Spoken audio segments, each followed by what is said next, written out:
Hello जी, welcome है मेरे fish farming के इस यूट्यूब चैनल में।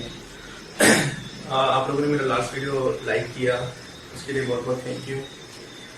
और लास्ट टॉपिक में मैंने बायोफ्लॉक के बारे में बहुत सारी बातें करी थी, जिसमें मैंने वाटर पैरामीटर्स के बारे में बताया था, फिशेस की एक्टिविटीज़ के बारे में बताया था, और फ्लॉक डेवलप होने के बाद उसे कैसे मेंटेन करना है, कैसे उसको मतलब विद ड्यूरेशन आपको कैसे उसको आगे लेके जाना है, इस बारे में मैंने बातें करी थी। अभी आज का जो मेरा टॉपिक है, जिस बारे में मैं बात करना चाह रहा हूँ, वो ये है कि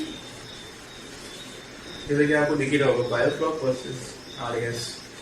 यस, तो इन दोनों में कौन सा बेटर ऑप्शन है, कौन सा बेटर फिश फार्मिंग का बेटर मेथड है, वो तो मैं नहीं बताऊंगा, लेकिन मैं ये जरूर बता दूंगा कि कौन से मेथड में क्या कमियां हैं, कौन से मेथड में क्या खूबियां हैं, किसका क्या एडवांटेज है, किसका क्या डिसएडवांटेज है।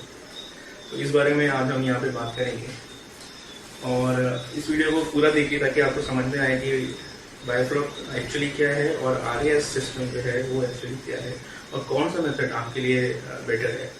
किसी को कोई मेथड सूट करता है, किसी को कुछ करता है। हो सकता है आपको बायोफ्लॉक ज़्यादा सूट करे, और हो सकता है किसी और को आरएस सिस्टम ज़्यादा सूट करे। सो ये डिपेंड करता है एक दूसरे पे, और वहाँ के एनवायरनमेंट पे, कंडीशंस पे भी बहुत ज़्यादा डिपेंडेंसी है इन सारे सिस्टम्स की। तो अभी क्या हुआ इंडिया में, हमारे भारत में फिश फार्मिंग के जो मेथड्स हैं, पहला तो एक traditional way of fish farming है जो पॉन्ड कल्चर है, जो सालों से चलता आ रहा है और लोग करते भी हैं। फिर आया आरएस, जो रिसर्कुलेटरी एक्वाकल्चर सिस्टम है, जो इंडिया में बहुत दिनों से चल रहा है, लगभग 10-12 साल से तो मैंने सुना है कि चल रहा है, और काफ़ी सक्सेस है और काफ़ी लोग कर भी रहे हैं। अभी न्यूली इंट्रोड्यूस जो मेथड है फिश फार्मिंग का, वो है बायोफ्लॉक सिस्टम।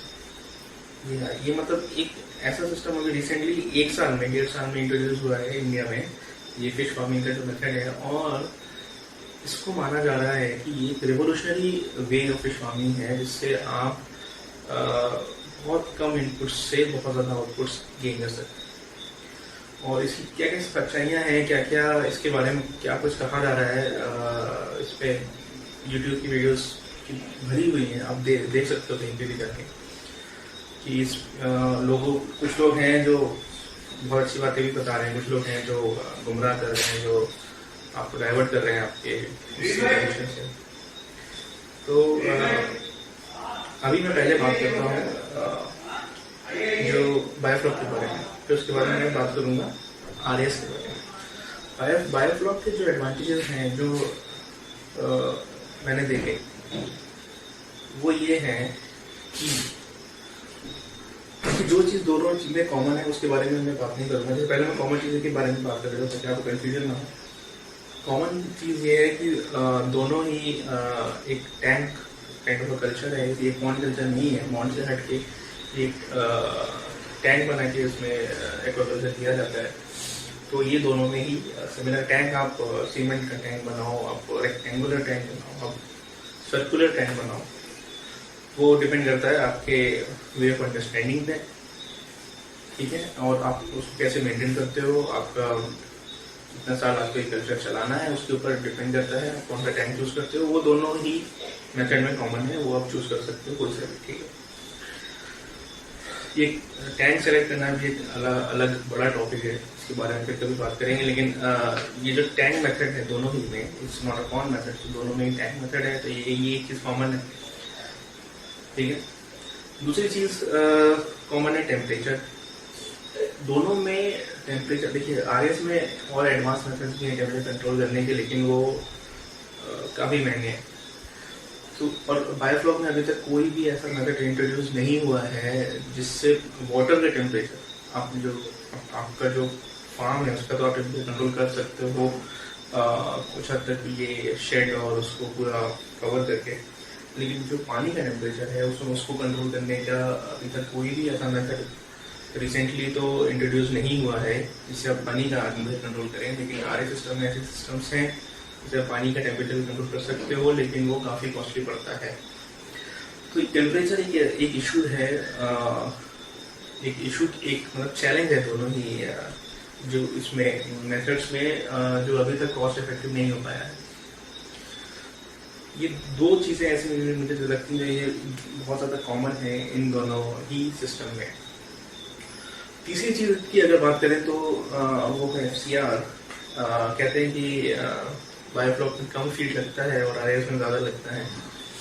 तो इस बारे में ये भी एक डिबेट है, लेकिन मैं ऐसा नहीं, मुझे नहीं लगता कि कोई बहुत ज़्यादा डिफरेंस आता है फीड के इनपुट में। हाँ, थोड़ा सा आता होगा, लाइक 10 to 15% का डिफरेंस आता होगा, मार्केट में नहीं आता है। तो ये तीन चीज़ें हैं जो मुझे लगती हैं कॉमन है। ठीक है, फीड आपका उतना ही लगना है ऑलमोस्ट। टेम्परेचर कंट्रोल करने का चैलेंज आपका दोनों में ही है। और थर्ड जो आपका ये टैंक मेथड, सो टैंक कंस्ट्रक्शन और ये सारी चीज़ें कॉमन हैं इन दोनों मेथड्स। सो अभी बात कर लेते हैं बायोफ्लॉक के फायदे की बातें। तो इसमें क्या क्या फ़ायदा हो सकता है।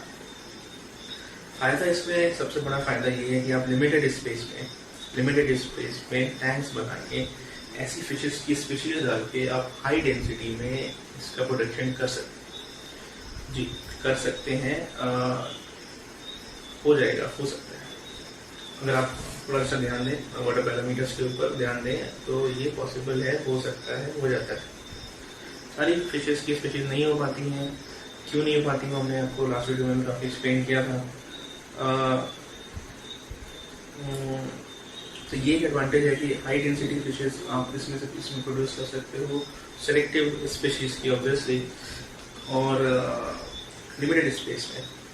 कुछ लोग 10,000 के टैंक बनाते हैं, लेकिन मैं रिकमेंड करता हूँ अगर आप बड़ा फार्म बना रहे हो एटलीस्ट 25,000 लीटर्स का टैंक बनाइए। उसमें आपको एरिया भी ज़्यादा मिलेगा फिशेस को, और मेंटेनेंस तो सेम ही। तो 25,000 लीटर का टैंक बनाने के लिए आपको चाहिए अराउंड 6 मीटर का रेडियस, डायमीटर 6 मीटर का होना चाहिए, जो 10,000 में 4 मीटर्स का होता है। 25,000 में होगा आपका 6 मीटर्स अराउंड। आप 6 मीटर्स का बनाइए, उसमें ज़्यादा डेंसिटी यूज करिए, और मेंटेनेंस भी आपका सही रहेगा और कॉस्ट इफेक्टिव है काफ़ी। में आपको 10,000 लीटर्स के अराउंड 2.5 टैंक बनाने का कॉस्ट में ये आपका एक टैंक बन जाएगा, जो 10,000 के 1.5 टैंक के कॉस्ट के बराबर होगा। समझ जाओगे आप। ये सारी बातें हैं जो आपको इनोवेशंस की बातें जो आपको लानी है यहाँ पे, और कैसे कॉस्ट इफेक्टिव, कितना कॉस्ट इफेक्टिव और इसको बना सकते हो, उतना ही फायदा आपका इसमें होना है। तो कितनी कम लागत से कितना ज़्यादा उत्पादन हो, इस बारे में ही आपको सोचना है। और कौन सी स्पीशीज सेलेक्ट करनी है ये भी आपको इसी बारे में सोचना है। आपको क्या पसंद है उससे कोई मतलब नहीं है, आपका किस स्पीशीज से आपका ज़्यादा प्रॉफिट हो रहा है, वो स्पीशीज फिश की वो प्रजाति आपको सेलेक्ट करनी है। इसका मार्केट वैल्यू है जो आसानी से हो जाती है, इसमें लॉसेस कम है। तो ये सारी बातें आपको ध्यान रखनी है। तो पहला पॉइंट ये हुआ कि हाँ, हाई डेंसिटी में हम इसको कर सकते हैं, सेलेक्टिव स्पीशीज। सेकेंड जो पॉजिटिव पॉइंट है, लेबर। इसमें लेबर कॉस्ट बहुत कम है।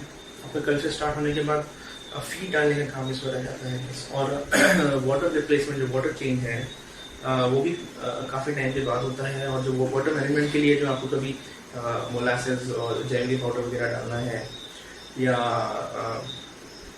बैक्टीरियाज आपको और एक्स्ट्रा डालने हैं, प्रोबायोटिक्स, तो वो काम आता है, लेकिन वो बहुत कम काम है।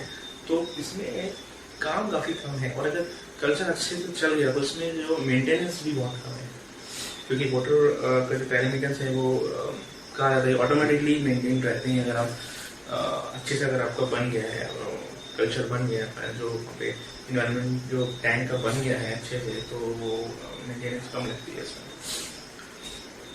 ये दो पॉइंट सुन के आपको लग रहा होगा कि यार दिस इज बेस्ट मेथड। सो मुझे अभी तक इसके दो एडवांटेजेस जो हैं वो मुझे लगे। अब बात कर लेते हैं इसके डिसएडवांटेजेस। सो डिसएडवांटेजेस में सबसे पहले आता है कि इसमें आप सारी फिशेस नहीं कर सकते। कोई मतलब एक सेलेक्टिव स्पेशलिटी आप इसमें कर सकते हैं, ठीक है। और इसमें फ्लॉक मेंटेन करने में आपका बहुत टाइम वेस्ट होता है, बहुत एफर्ट्स लगते हैं और बहुत टाइम वेस्ट होता है, बहुत मेहनत लगती है। क्योंकि मैं आपको ये बताऊं कि आप यहाँ पे मछली पालन कर रहे हैं, फिश फार्मिंग कर रहे हैं, आप कोई यहाँ पे बैक्टीरिया का पालन नहीं कर रहे हैं, ठीक है। तो आपका बहुत सारा टाइम बैक्टीरिया का कितना है, मेरा फ्लॉक कितना बन रहा है, इसी में चला जाता है। और उसकी वजह से, और फ्लॉक इसी नहीं बना तो उसकी वजह से वाटर पैरामीटर्स तो खराब होने, अमोनिया बढ़ेगा, पीएच बढ़ेगा, ऑक्सीजन, डिजॉल्व ऑक्सीजन का तो इसमें इतना इशू है बायो फ्लॉक में। मतलब देखिए, अगर आपको फ्लॉक डेंसिटी क्या होता है कि लोग चाहते हैं मेरा फ्लॉक डेंसिटी बढ़ जाए, मेरा सब कुछ सही रहेगा। लेकिन फ्लॉक डेंसिटी बढ़ने से क्या होता है कि डीओ कम हो जाता है, क्योंकि इतना सारा डेंसिटी है बैक्टीरियाज का आपके टैंक में, और वो कंज्यूम कर रहे हैं ऑक्सीजन, ठीक है, और कंज्यूम कर रहे हैं आपकी फिशेज भी, तो वो बहुत कम हो जाता है। ये मैंने अपने लास्ट वीडियो में मैंने बताया था कि और अगर फ्लॉक डेंसिटी अगर आपने कम रखी, आप कम रखेंगे तो फिर आपको फिर एफसीआर से फिर क्या लेना देना, फिर और फिर दूसरी बात फिर आपका अमोनिया तो बढ़ेगा। तो इसमें जो कहा जाता है कि एफसीआर का, इसलिए मैंने एडवांटेज में नहीं डाला उसको, कि क्योंकि अगर आप फ्लॉक बढ़ा भी दोगे तो आपको डीओ का प्रॉब्लम आएगा, उसके लिए आपको एरेशन एक्स्ट्रा देना होगा, एरेशन का कॉस्ट भी है। तो इससे अच्छा आप आपको मतलब क्या एक एग्जैक्ट वैल्यू है अपने टैंक को रखने की, वो मेंटेन करने के लिए आपको बहुत मेहनत करनी पड़ती है।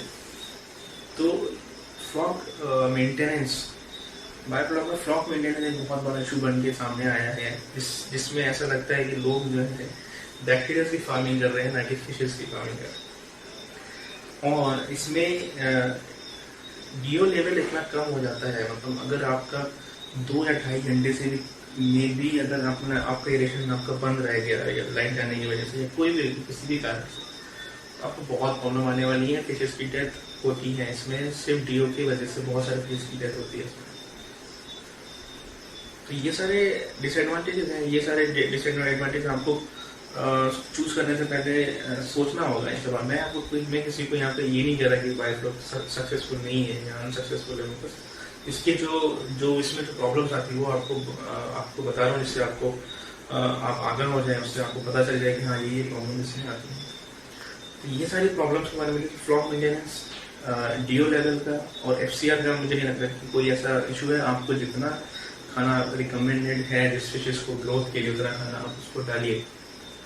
नहीं डालेंगे तो आपकी ग्रोथ रुकते रहेगी, आपको लगेगा कि वो फ्लॉक खा के ग्रो हो जाएगी, तो ऐसा नहीं है।